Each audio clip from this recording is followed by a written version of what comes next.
ইউনিভার্সিটিকে যে 19 নম্বর র্যাঙ্ক আর 9 নম্বর স্থান আমাদের ভারতবর্ষে, 9তম ইউনিভার্সিটি আমাদের ভারতবর্ষের যাদবপুর ইউনিভার্সিটি, তার সমস্ত সম্মানকে পদধূলিত করার যে প্রচেষ্টা চলছে, আমার এটা মনে হচ্ছে এর মধ্যে প্রচুর বড় একটা পলিটিক্যাল গেম। অন্যান্য জিনিসের মতো এটা নয় তো যে যাদবপুরে একটা কালিমা মাখানো হচ্ছে, যে যাদবপুরের মধ্যেও অনেক সংস্কৃতি আছে, অনেক ইতিহাস আছে লুকিয়ে, তাই বলে এটা আমার কাছে প্রশ্ন রয়েছে। এই প্রশ্নটা আমি মুখ্যমন্ত্রীকে জবাব দিতে বললাম, যে তিনি যেন একটুখানি পরিষ্কার করে বলেন যে কেন হঠাৎ করে যাদবপুরের ব্যাপারে এত বেশি বিচ্ছেদ, এত বেশি বিরহ কেন বলা হচ্ছে এদেরকে, স্টুডেন্টদেরকে জেহাদি, যেখানে এই স্টুডেন্টরাই সবথেকে ভালো শিরোনামা ভারতবর্ষের লোকেদের জন্য এনে দেয়। যাদবপুরে আমরা যেটা দেখলাম যে এবিভিপির যারা সংগঠন চালান তারা রীতিমতো তাণ্ডব চালালো, এবং শুধু তাই নয়, আমরা বিধায়িকাকে দেখলাম সর্বরী মুখোপাধ্যায়, তিনি রীতিমতো নানানভাবে আক্রমণ করলো, এবং পরের দিনকে যখন এফআইআর লঞ্চ হলো তিনি আবার অনেকটা সুর নরম করে পাল্টিও খেলেন। এখন প্রশ্ন হচ্ছে যে এই ঘটনা ঘটার পর রাজ্যের বিজেপি সভাপতি তিনি বললেন যে এবিভিপি নাকি তাদের কোনো সংগঠনই না, বিজেপির এরকম কোনো শাখা সংগঠনই নেই। এটা নিয়ে আপনি কি মনে করছেন? দেখুন, বিজেপির কথা বলার আগে আমি বলি যে যাদবপুর বিশ্ববিদ্যালয়, আমি একজন প্রাক্তনী ছাত্রী, সেখানে আমার কাছে এটা ভীষণই আবেগপ্রবণ। এই যে ব্যাপারটা গত বুধবার থেকে বৃহস্পতিবার সকাল অবধি হয়েছে, সমস্ত ঘটনাতে আমার মতোই হয়তো যাদবপুর বিশ্ববিদ্যালয়ের যত ছাত্রছাত্রী ছিলেন বা আছেন, তারা সবাই হয়তো একইভাবে দুঃখিত, ব্যথিত, মর্মাহত, এবং আমিও। এবং আমার মনে হয় যে এই যে ঘটনাটা ঘটেছে সেটা অত্যন্ত ধিক্কারজনক, অত্যন্ত মর্মাহত, এবং বাংলার সংস্কৃতির ওপর আরও একবার করাঘাত। দেখা গেছে প্রত্যক্ষভাবে, যেখানে টিভি চ্যানেলে দেখানো হয়েছে যে গেরুয়া রঙের পতাকা উড়িয়ে রীতিমতো যেন তারা রথের ওপর চড়ছেন, সেইভাবেই কিছু এবিভিপির ছাত্ররা যারা উঠে দাঁড়িয়েছিলেন নন্দলাল বসুর মহাশয়ের তৈরি প্রতিফলকের ওপর। তো ঘটনা হচ্ছে যে এই রকম কাজ যারা করতে পারে, সংস্কৃতিকে ছিন্ন করে, এর আগে আমরা অনেক নিদর্শন পেয়েছি, সেগুলো বিজেপির বিভিন্ন সদস্যদের মাধ্যমে হয়েছে। এখন দেখা গেল যে এবিভিপিও লেগে পড়েছে। এবার হচ্ছে স্টুডেন্ট, কলেজ লেভেল থেকেও তারা এই সংস্কৃতিটাকে অপসংস্কৃতি করে তোলার এক প্রকার ব্রতী হয়ে দাঁড়িয়েছেন বলা যেতে পারে। যেখানে সর্বরী মুখোপাধ্যায় বিধায়িকার কথা বলা যায়, তিনি তো যেটা বলেছেন সেটা একেবারেই নির্লজ্জতার প্রমাণ। ওইভাবে কোনো ছাত্রছাত্রীদেরকে হেনস্থা করার কথা যিনি ভাবতে পারেন, বা যারা উপস্থিত ছিলেন না তাদেরকে জড়িয়ে কথা বলতে পারেন, এটা বোধহয় ভাবা যায় না একজন বিধায়িকার থেকে, বা আশাও করা যায় না। তৃতীয়ত, কোথায় উনি বলবেন যে যেভাবে হোক ফলকটাকে তাড়াতাড়ি যাতে ওটাকে, যে খারাপ কাজটা হয়েছে সেটাকে রেকটিফাই করে দেওয়া, বা ফলকটাকে সঙ্গে সঙ্গে ওই রাতের মধ্যে তৈরি করা, সেই কথা কিন্তু উনি বলেননি, ওনার মনেও আসেনি।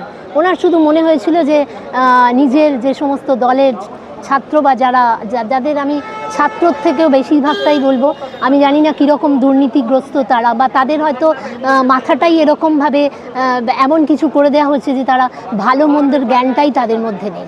কিন্তু এইটা হওয়ার মানেই তো যাদবপুরের ছাত্রছাত্রী খারাপ নয়। তাই তাদেরকে বারবার জেহাদি বলা বা তাদেরকে দুর্নীতিগ্রস্ত বলা, তার আমি একেবারেই বিরোধী।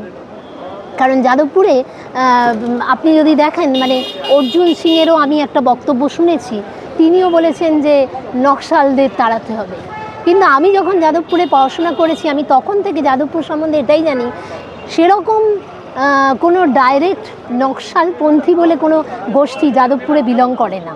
এবং যাদবপুরে যে একটা ডেমোক্রেটিক স্টুডেন্ট ফ্রন্ট আছে, যেটা FETSU faculty of engineering and technology students union, যেটাকে লিড করে, সেই ফেটসু থেকে যে ডিএসএফ যেটাকে করতো, তারা অনেক দিন ধরে শাসন ক্ষমতায় ছিল। পরবর্তীকালে কিছুদিন আগে বোধহয় এটা এসএফআইয়ের উপর কাছে চলেও আসে। কিন্তু এইটুকু সময়ের মধ্যে আমি এটাই বলতে চাই যে যখন ডিএসএফ ছিল বা এসএফআই ছিল, এবিভিপি বলে আমাদের সময় কেউ ছিলেন না, কোনো এরকম কোনো ছাত্র সংগঠনের কথা শোনা যায়নি।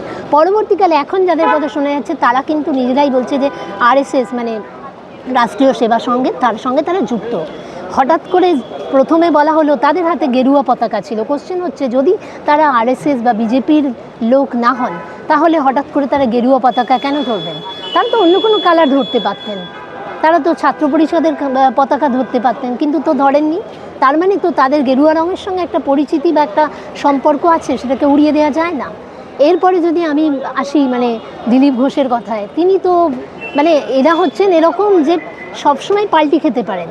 মানে আজকে তুমি ভালো হলে আমার ছেলে, কালকে তুমি খারাপ হলে তুমি পড়শির ছেলে, যেরকম ওরা তৃণমূল, ভালো তৃণমূল আর খারাপ তৃণমূলের মধ্যে বিভেদ করতে চেয়েছিল। তো আমার কথা হচ্ছে যাদবপুরের যে এবিভিপি যে ছাত্র, যদি ছাত্র সংগঠনের মধ্যে একটা নতুন করে সংগঠন গজায়, তাহলে তাদের কাছে আমি এটাই অনুরোধ করব, প্রাক্তনী একজন ছাত্রী হিসেবে, একজন প্রাক্তনী হিসেবে, কি তারা যেন পলিটিক্যাল পার্টির দ্বারা পরিচালিত না হয়ে তারা যেন ছাত্র ইউনিয়ন কেন গঠন হয়েছে সেটা একটু যেন তারা ভেবে দেখেন। ছাত্র ছাত্রীর সমস্যা যাতে ইউনিভার্সিটির কর্তৃপক্ষের কাছে তুলে ধরা হয় সেই চেষ্টাই তারা যেন সংঘবদ্ধ হয়ে করেন, সেটা এসএফআই নাম দিয়েই হোক বা এবিভিপি নাম দিয়েই হোক। তারা যেন একে অপরের সঙ্গে মারামারি না করেন, আর এই সিচুয়েশন এরকম কিছু করতে গিয়ে তারা যেন যাদবপুরের সংস্কৃতিটাকে আঘাত না করেন। কারণ এই আঘাতটা শুধু যাদবপুরে যারা পড়াশোনা করছেন এখন শুধু তার জন্য নয়, যারা এখান থেকে পাশ করে বেরিয়েছেন তাদের উপরে এই সংঘাতটা আসে। আজকে তাদের ভুললে হবে না যে যাদবপুর ইউনিভার্সিটিকে নিয়ে যে সমস্ত কথাবার্তা ইভেন আমাদের মাননীয় মুখ্যমন্ত্রী বলেছেন খুব রিসেন্টলি, মানে রাষ্ট্রবাদী করতে হবে, এই জেহাদি, এইসব কথা শুনলে বড় কষ্ট হয়। তখন মনে হয় যে যাদবপুর ইউনিভার্সিটি যার একটা ওয়ার্ল্ড র্যাঙ্কিং আছে, কিউএস ওয়ার্ল্ড র্যাঙ্কিংয়ে যাদবপুর ইউনিভার্সিটি 1000 থেকে 1200-র মধ্যে র্যাঙ্ক করে। আর আপনি যদি দেখেন 50-60 হাজার ওয়ার্ল্ডে রিকগনাইজ ইউনিভার্সিটি, তার মধ্যে একটা ইউনিভার্সিটি 1000 র্যাঙ্ক করা, এবং যদি গ্লোবাল স্ট্যান্ডার্ড হিসেবে যান তাহলে 700 থেকে 800-র মধ্যে যাদবপুরের র্যাঙ্ক রয়েছে, যেটা গতবারে 670 ছিল।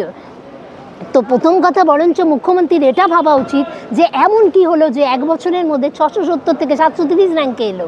আমার মনে হয় যাদবপুরের ছাত্ররা আজকে যে সমস্ত ইউনিয়নগুলো রয়েছে তাদেরও এটা ভাবা উচিত যে যাদবপুরের যে র্যাঙ্কিং আছে ওয়ার্ল্ড র্যাঙ্কিংয়ে, মানে ছাত্রদেরকে পড়াশোনার ভিত্তিপ্রস্তরটা আরও কতটা ভালো করা যায় যাতে করে এই র্যাঙ্কটা আগের দিকে যায়। তা না হয়ে যদি এই রকম ধরনের আচরণ হয় যেখানে মানে নিজের একটা ইউনিভার্সিটির গেট তাকে অমান্য করে, তুচ্ছ করে, তার সেখান থেকে তার ফলকের ওপর দাঁড়িয়ে নিজেদেরকে প্রতিষ্ঠা করার যে চেষ্টা, সেটাতে কি প্রতিষ্ঠা পাওয়া যায়? এখনও কি এবিভিপির ছেলেমেয়েরা বুঝতে পারছেন না? গত কয়েকদিনের সংবাদপত্র দেখে আমি স্পেসিফিক্যালি যাদবপুর ইউনিভার্সিটির ছাত্রছাত্রীদের কাছে এটা বললাম যারা এবিভিপি করেন। আমার কথা হচ্ছে যে আপনি যার সাথেই জড়িত হন, আপনাকে প্রথম হচ্ছে কি আপনার ইউনিভার্সিটি যেখানে পড়াশোনা করতে এসছেন সেই জায়গাটাকে সম্মান করে চলুন। আপনাদেরকে শিক্ষক এবং প্রফেসরদের বারবার কেন বলতে হবে যে এটা তোমার শিক্ষণীয় জায়গা? অন্তত সেইটুকু বয়স পার হয়ে আমরা ইউনিভার্সিটিতে আসি, সেইটুকু শিক্ষা অর্জন করে আমরা আসি। আর যেখানে মুখ্যমন্ত্রী বা বাকি সমস্ত বিধায়কদের, তাদের কাছে আমার একটাই অনুরোধ, ইউনিভার্সিটিটাকে ইউনিভার্সিটির মতোই রাখতে দিন, তার মধ্যে পার্টি পলিটিক্সটাকে এভাবে দাঁড় করাবেন না। আপনারা যাদেরকে নক্সালাইট পার্টি বলে মনে করছেন বা করাতে চাইছেন, সেই পার্টিটা কিন্তু সম্পূর্ণভাবে একটা ইন্ডিভিজুয়াল মানে পার্টি, যেটা ডিএসএফ। তারা কিন্তু অনেক দিন ধরে যাদবপুরে প্রায় 1977 যদি আমি ভুল না করে থাকি সেই সময় থেকে ওই পার্টিটা ওখানে রয়েছে, এবং তারা কিন্তু কোনো রকম পার্টির দ্বারা ব্যাকড আপ নয়। তারপরেও কিন্তু যাদবপুরে বছরের পর বছর স্টুডেন্টদের নিয়ে এই ইউনিয়নটাই সার্থকতা পেয়েছিল। সুতরাং এইভাবে যাদবপুরের যে সম্মান, সেটাকে দয়া করে আর ছোট করার চেষ্টা করবেন না, খারাপ করার চেষ্টা করবেন না। আর মুখ্যমন্ত্রীর থেকে আশা করব যে তিনি যেন সমস্ত বিদ্যার্থীদের প্রথমে বিদ্যার্থী হিসেবেই গণ্য করেন, কোনো জেহাদি, কোনো দুর্নীতিগ্রস্ত নয়। আপনি যখন গুন্ডা আইন নিয়ে এসছেন, আপনি কেন এখনও পর্যন্ত আপনার পুলিশ কেন ধরতে পারলো না সেই সমস্ত মুখদের যাদেরকে ওই টিভি চ্যানেলে, যাদেরকে খবরের কাগজের পাতায় পরিষ্কারভাবে দেখা গেছে এই ফলকটা নষ্ট করার পেছনে আছেন, যাদেরকে দেখা গেছে যে এসএফআইয়ের পতাকাগুলোকে নিয়ে পা দিয়ে দলিত করছে? কোনো ছাত্রদের মধ্যে তো এরকম নীতি হওয়ার কথা নয়। আমরা যদি বিবাদ সংঘাত, আমরা যদি পার্টি আলাদা করি, তার মানে তো এই নয় যে অন্যকে বিধ্বস্ত করবো, ক্ষতিগ্রস্ত করবো। প্রাক্তন বিচারপতি অভিজিৎ গাঙ্গুলি তিনি বলছেন যে ওটা কেউ নষ্ট করার জন্য ওখানে কিছু করেনি, ওটা জাস্ট উঠে পালাবার অন্যদিকে যাওয়ার চেষ্টা করেছিল, ওটা ভেঙে গেছে, ওটা সারিয়ে দেওয়া যায়, ওটা কোনো অসুবিধা নেই। না, সারিয়ে তো অনেক কিছুই দেওয়া যায়। দেখুন, যখন আমাদের বাড়িতে কোনো একটা গ্লাস হাত থেকে পড়ে যায় না, সেটাকেও আমরা চেষ্টা করি জুড়ে দেওয়ার, কিন্তু কি বলুন তো, ওই জুড়ে দেওয়ার মাঝে একটা ছোট্ট রেখা তৈরি হয়ে যায়, যেটা কিন্তু আর সারানো যায় না। আজকে যাদবপুর ইউনিভার্সিটি সম্বন্ধে এই প্রশ্ন আসবে কেন?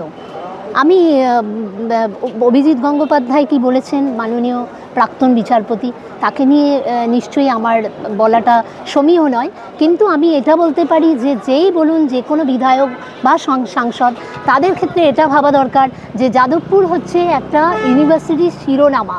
আমাদের ভারতবর্ষের 19টি ইউনিভার্সিটির মধ্যে মানে এই যাদবপুর ইউনিভার্সিটি পড়ে।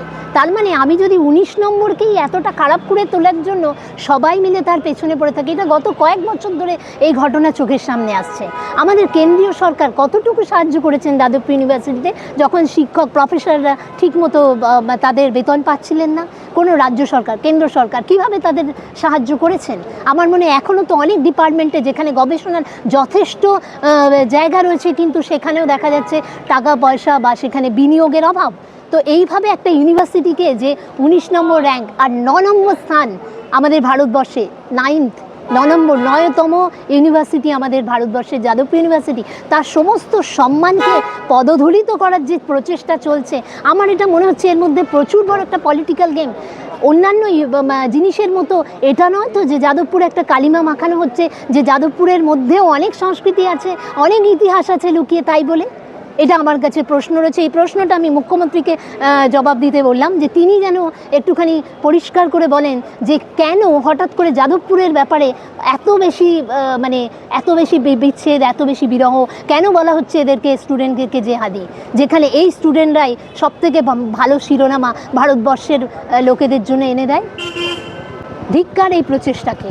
আমার মনে হয় সবার যাদবপুর ইউনিভার্সিটির পাশে থাকা উচিত, ছাত্রছাত্রীদের একত্রিত হওয়া উচিত। ভুলে যাবেন না, যদি যাদবপুরের প্রাক্তনী বা পূর্বতনী এবং যারা প্রেজেন্ট, বর্তমান এবং ভবিষ্যৎ সবাই যদি এক জায়গায় জড়ো হয়ে যায়, তাহলে কিন্তু পুলিশ বা এবিভিপি অনেক ছোট হয়ে পড়বে।